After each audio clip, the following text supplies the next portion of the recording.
Greetings! Welcome to Chapter 2, Section 4, Random Variables. So in this particular video, we're going to take a look at the idea of what a random variable is. So let's get on to image 2 here and talk about what a random variable is by its definition. So a random variable is a random process. That's a key thing. So what we've got is you've got some input that is a random process, and each of those inputs is assigned a numerical outcome.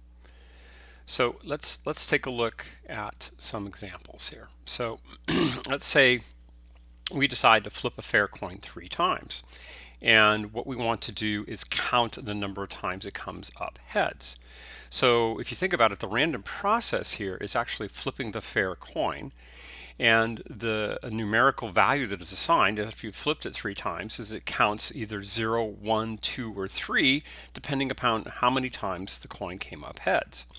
So if you think about this, it's pretty similar to the function concept back from algebra, in that you have an input, which in our case is toss a fair coin 3 times. You have some sort of rule or definition by which you're supposed to take that input and turn it into an output. In this case, that rule is count the number of heads. And then you have the set of outputs, which are 0, 1, 2, and 3. In the language of algebra, if you recall, these inputs right here, those were referred to as the domain of the function, and these outputs right here were referred to as the range of the function. Okay, so moving quite along here. So just using that idea one more time, thinking about this in terms of algebra. So this set over here is the input for our random process. We take our flip of a fair coin. We don't know what's going to happen. We just do that. That's our random process. And then the random variable assigns a number to it. So if you flip the coin and the coin comes up tails the first time, comes up heads the second time, comes up tails the third time, the random variable would take this value right here. When you fed it to it, it's going to say, aha, well, that's going to get assigned a 1 because it's going to say that you only had 1 heads. Similarly, if you'd come in and you'd flip the coin and you got heads, and then a tails, and you fed that to this definition, in other words, that was your flip of your coin 3 times, well, it's going to say, hey, assign that the number 2. Hopefully that's making lots of sense. We'll find out as we move along, right? Okay, so let's take a look at all of the possible ways things can come out in the flipping of our fair coin 3 times. And what we see is there's 8 possible outcomes in this sample space, or this of possible things that the random variable, the random phenomena can take on that we're going to feed to the random variable. We're going to assume that the coin is fair. Okay, that's a safe assumption here, because that's what they told us to do in the beginning, right? So if it is a fair coin, then notice that the probability here from, if we come from the first step in what was called our tree diagram here, is that coming in, we actually had 2 possible paths that we could have taken on the first flip. Let's go ahead and add one more branch to our tree here. So in the very first flip of the coin, notice you could have come in at a half or a half, right? So the first toss, there were 2 possible things that could happen. You could have got a heads or you could have got a tails, and each of those had the probability of 1/2 occurring. And then at the second flip of the coin, if it came out heads the first time, now you have a choice of either heads or tails again, and each of those branches are worth a half, and so forth and so on. Okay, as you see as you walk along the branches here, each intersection, you have a 50-50 chance of going either way. Okay, and so what that means is that each of the outcomes are equally likely. In other words, if I walked up this branch heads, heads, heads, coming up this way, it's the probability of a half times a half times a half, which would get us back 1/8. Now, that's the same thing, since they were equally likely outcomes, is saying, well, the probability of heads, heads, heads occurring, that happens 1/8 of a time, because there's what, 8 possible outcomes, and all of them were equally likely. All right, now let's talk about what the random variable would do to each of these particular outcomes here. Well, notice heads, heads, heads, if we feed that to our random variable, right, what would our random variable assign to that value? Well, the random variable would assign a 3 to that because there were 3 heads there. And in this case, the random variable would assign a 2. And here it would assign again a 2. Here it would assign a 1.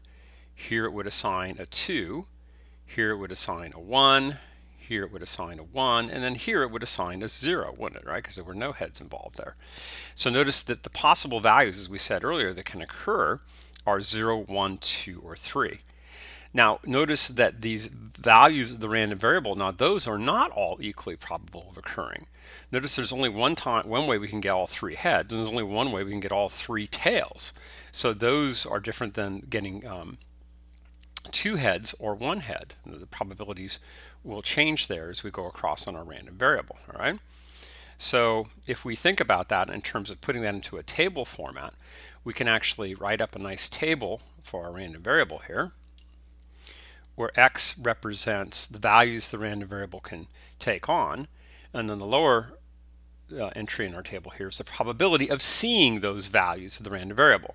So let's define x one more time. So x is the number of heads in 3 tosses.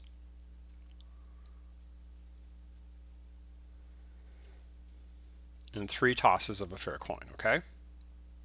So that was what? 0, 1, 2, or 3 were our possible outcomes here.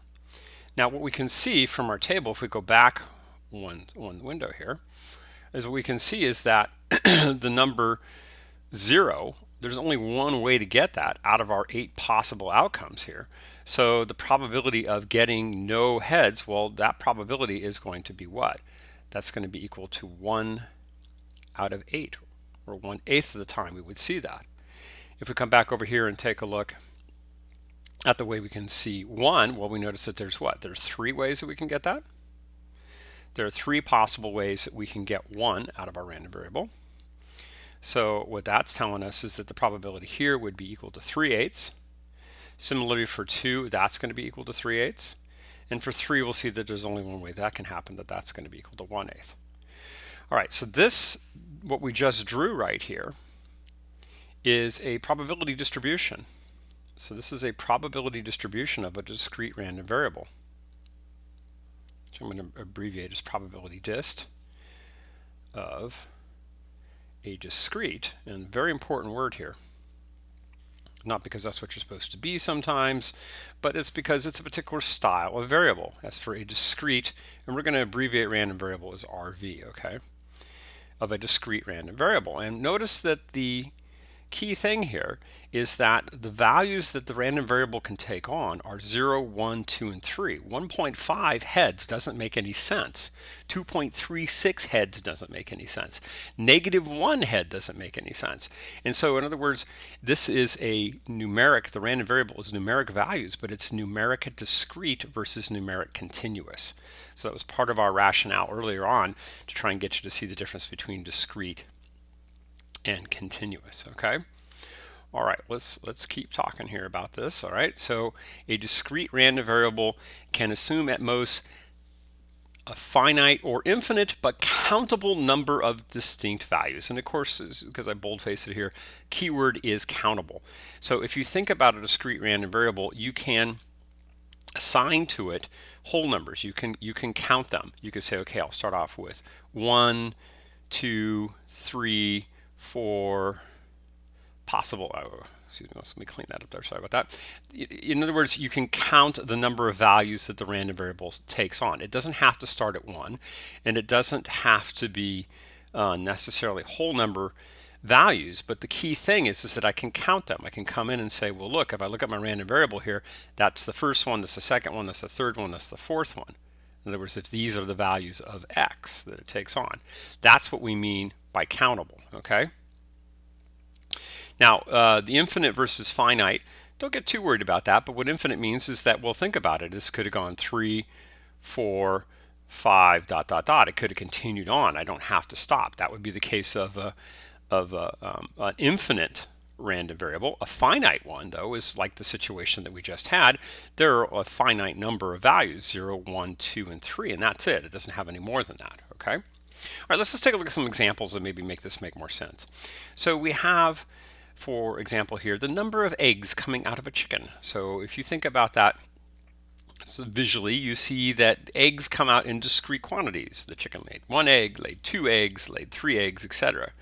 The number of students that attend a class, that's a discrete random variable. Number of spokes used to lace a wheel on a bicycle, that's a discrete random variable. Number of heads in 3 tosses of a fair coin, that's what we're just working with, right? All those are examples of a discrete random variable. All right, so how we work with, one of the things we're going to want to work with in a discrete random variable is we're going to want to be able to find the mean and the standard deviation of our particular distribution.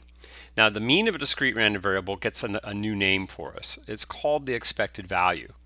And if you continue on doing all of the reading in chapter 2, which for many of you I strongly recommend that you do that, you'll see that expected value is a very important number. It is the mean, it's really nothing more than that. But if you want to learn how to gamble, that's the number you need to know. You need to know the expected value of the bet. And please feel free to post questions and discussions if you decide to take that on. I'd be happy to take you down that path if you're thinking about looking into gambling and where statistics comes from and all that. I'd be glad to help you out with that. But that's going to be optional material, okay? All right, so if we were to take a look at this formula, what it says is that if you want to find the expected value, you take each of the values of your random variable, that's what these x's are, and you multiply those times the probability that was in the previous row. So for example, and we were just working with our discrete random variable for flipping the coin, we had that x was 0, 1, 2, and 3 respectively. And then we had the corresponding p's, or the p of x's, as 1/8, 3/8, 3/8, and 1/8 respectively, okay? So if I was to take that and actually sum up the product of each of the x's times the p of x's, that would be, let's start off here with the mu for you. Mu would be equal to 0 times 1/8. Notice that my x value was 0, my p of x was 1/8, plus 1 times 3/8, plus 2 times 3/8, plus 3 times 1/8. And if I did that, and I'll let you do the calculation on your own, you'll find that that comes out to be equal to 1.5. In a minute, I'm going to show you how you can get R to do this for us also. Now, quick aside, let's stop for just a moment in case you haven't seen this before. This cute guy right here that I'm boxing in the magenta there, that is the Greek upper letter S, or uppercase letter S for sum. It's called summation notation, and it basically, what it does is it abbreviates what we've got right here. This right here said what? Take the first one plus the second one plus the third one all the way up to the last one, multiply each of those times their respective probabilities and add them all together, okay? So the sum of the x sub I times the p sub I is really just saying, hey, I'm going to tell you add them up. In other words, take each one of those and add them together. It's a nice compact notation. So whenever you see that, just think, okay, sum or add them.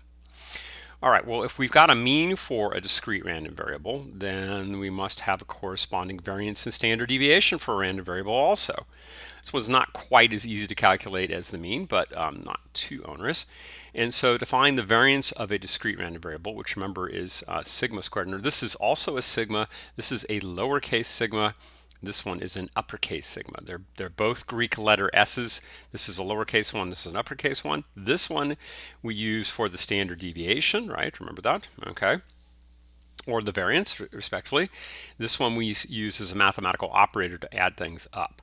Okay, so let's go calculate the variance real quick. So what would sigma squared look like for our example here? Well, it tells us sum the x's minus the mean's quantity squared times the p of x's. So that would say take 0 minus 1.5 squared times 1/8. And then add to that would be equal to what? Well, 1 minus 1.5 quantity squared times 3/8. And then add to that, well, let's see, what would we put in the next one? That would be 2 minus 1.5 quantity squared times 3/8. And then last but not least, it would be 3 minus 1.5 quantity squared times 1/8. All right. So let's go ahead and show how we do this calculation in R. So let's get into RStudio real quick. And let's go ahead and create a couple of vectors here. Okay, so we're going to say x is equal to 0, 1, 2, and 3. So in other words, I'm going to put into x the values of the random variable. And I'm going to make a vector called p, where I'm going to put in the values of the probabilities of seeing each of those outputs from the random variable. So we're going to put in 1/8, and I'm going to put in 3/8, and then put in 3/8. In other words, I'm making the table by making two vectors that have the values that I'm looking for. Put a comma there, not a period. That would work better. Divided by 8. Okay, so that's going to be my p. All right, so strangely enough, there's this command called sum in R, which will sum them up for you. So I'll take the sum of the x times the p of x, and sure enough, I get back 1.5. Pretty darn handy, right? So we can actually also get back sigma by saying, well, I need the sum of what? Well, this formula is a little more complicated. I need to take each of the x's and subtract from them what? Well, I needed that previous answer. So I'll just put in 1.5, but you could have stored that into something called mean, for example, and use it as a variable. But since we know the number is, and it's nice and easy, we'll do that. So take each of the x's, subtract the mean from those. To square, I use a caret, and then I'm going to multiply that times p. And if I do that, that gets me back to standard deviation, or excuse me, the variance, which is 0.75. Now, if I want to know what the standard deviation is, let's go back to our slide here for just a moment. If I want to know what the standard deviation is, remember that I just need to take the square root of the variance to get back the standard deviation. So what that says is, back here, as I go SQRT for square root, and then I'll, wait, you know what? Time out here, folks. My life's so hard here because I'm working in the console. So we'll go back and hit the up arrow, and then go SQRT, and then close off my parentheses. Remember, in R, you must have your parentheses balanced. And we see the standard deviation is about 0.866, okay? Or somewhere in that neighborhood. Alrighty, so key things so far, let's go back and review what we've looked at so far. Key things that we need to know is you really need to know what the definition of a random variable is. You need to know that that is a random process in which each input is assigned a numerical value, okay? And then we need to keep in mind what we meant by a discrete random variable, right? Remember we took in our example here, flipping a coin 3 times. This is a good example. It's a very simple one to kind of help keep touch what's going on. And notice that this probability distribution we said was a discrete probability distribution, which is created by a discrete random variable, all right? So good, got those straight. Okay, cool. Alrighty then, so let's go take a look at one last example. This one actually comes from the OptiMath Extra Credit. It says we've got a 6-sided die with the numbers 1 through 6 on its faces. However, the die is not a fair die this time, which means they don't all have the same probability of 1/6 of occurring. Anytime the die is rolled, the probability that one of the numbers 1 through 6 shows up in the given table, where it is expected that you will have entered one of the missing probabilities. Oh, in other words, they were not nice to us and they left off one of the probabilities right here. Okay, so that's not too terrible. We can actually figure that out real quick. So how do we do that? Well, we know that these are the only things that can happen, 1, 2, 3, 4, 5, 6, which means these probabilities have to sum to 100% because there's only 100% of what can happen. You can think about these in terms of relative frequencies if you'd like, but we must have that the total sum of all the probabilities have to come out to be equal to 1. In other words, if I wrote it in summation notation, or wrote it nicely in summation notation, let's try that one more time. If I wrote it in summation notation, the sum of the p of x's here has to be equal to 1. That's a done deal.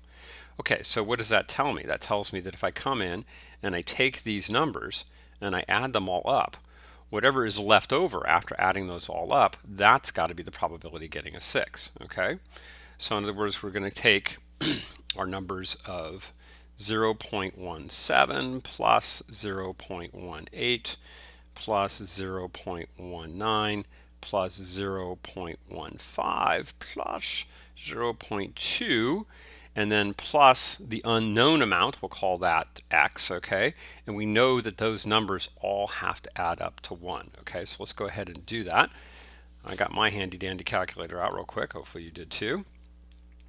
So if we add up those numbers, let's see, we got 0.17 plus 0.18 plus 0.19 plus 0.15 plus 0.2, and I got back 0.89, okay? So what that tells me here is that 1 has got to be equal to 0.89 plus x. Okay, so using a little bit of algebra, we get back that what? 0.11 has got to be equal to x. So that tells me that 0.11 is equal to x. I simply subtracted the 0.89 from both sides, okay? So that's got to be 0.11 there. All right, so now that we've got our x's and our p of x's, they would like us to calculate the mean and the variance for this distribution. So let's go ahead and do that. So we'll go back over to RStudio here. So we go back into RStudio, we need to put in our x's first. So we're going to just redefine x. So x is going to be equal to, you can go 1:6 if you're clever. If you want to do it that way, that's fine. I'll go ahead and write them all out. So you go 1, 2, 3, 4, 5, and 6. Okay, so that's going to be my x values. And then we'll redefine p to be equal to, and I'm going to have to go back and forth just a wee bit here so I can see all those values of p again. But I think, let's see if I got them on my calculator in front of me. I'm going to have 0.17, comma, 0.18, comma, 0.19, comma, 0.15, comma, 0.2, comma, and then 0.11. Okay, so those should be my p-values, right? Okay, so to find the mean, we simply go, okay, I want the sum of the x times, not add, multiply, times the p. So that's going to be our mean. And then for the variance, we're going to get the sum. Remember, the variance is before you take the square root. So if you come back up here and look at our earlier one, that was the standard deviation. The one had the square root in it. The one that didn't have the square root in it, that's the variance, okay? So that's going to be the sum of the x minus 3.36, remember, because it's minus mu, quantity squared. I'm going to have to get another set of parentheses on here, my bad. There we go, quantity squared times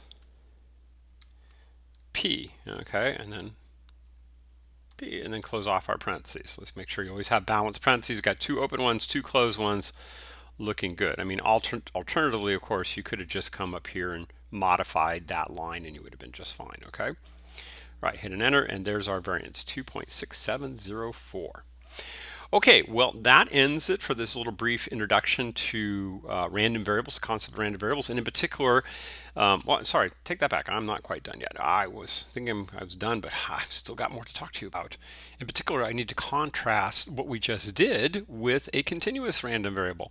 So if you go back to what we did in the chapter 3 in our previous module, we talked about a continuous random variable. In particular, the one that we were looking at was the normal. So if you recall from our previous work, this is n of mu by sigma, right? And we know that the mean here is the balance point, okay? So that's where, if you were to put it on a fulcrum, they would have the left-hand side and the right-hand side both being balanced. And then notice or recall that to find probabilities in a continuous random variable, you find p of x by finding the area.